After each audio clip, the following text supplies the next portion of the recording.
外宽认为，台湾不会是下一个乌克兰，大陆将凭借不断增加的财富和实力，最终吸引台湾。他们这样的评述有道理吗？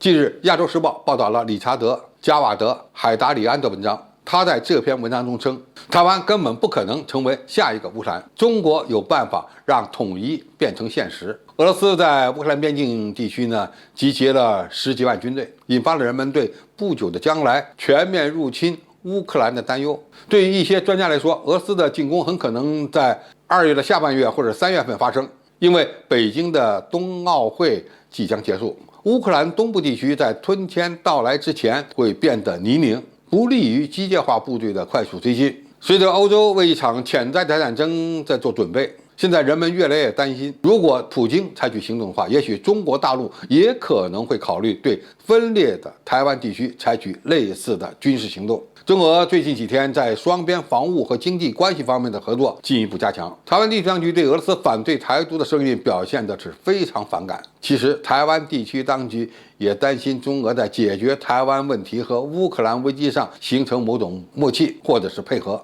作者认为，可以肯定的是，乌克兰和台湾面临着截然不同的环境。乌克兰将与俄罗斯越走越远，而台湾因为中国大陆的财力和实力不断增强，最终被自然吸收。过去20年来，尽管中国强烈反对，但是美国政府曾经向台湾转移了大规模的先进武器，使之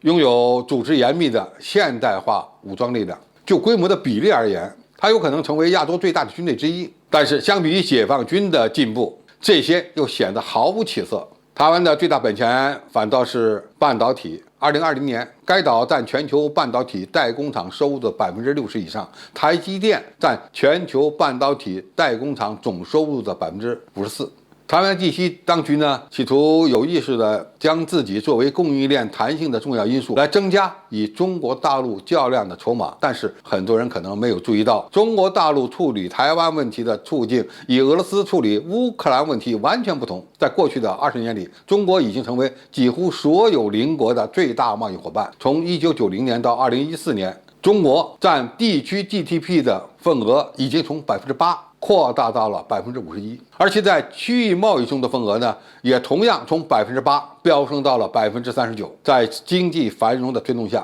中国迅速地实现了武装部队的现代化，这将从根本上改变亚洲军事力量平衡。在未来的10年中，中国有望成为世界上最大的经济体，这将进一步增强中国的影响力和军事能力。因此，中国大陆可以在台湾问题上等待时机。这与俄罗斯无法控制和拉拢乌克兰的情况完全相反。理查德的稿件从本质上看，这是想证明时已势在中国大陆一边，因此外界根本就不需要担心大陆会在冬奥会结束后马上解决台湾问题。这种说法本身有一定的道理，因为我们解决台湾问题会选一个对自己最有利的时机。最核心的关键因素是中美实力的对比。该文最大的看点不是他说的观点有没有新意，而是证明了西方真害怕中俄配合起来，同时解决台湾问题和乌克兰问题。对此，我们可以从中俄这次发表的联合声明中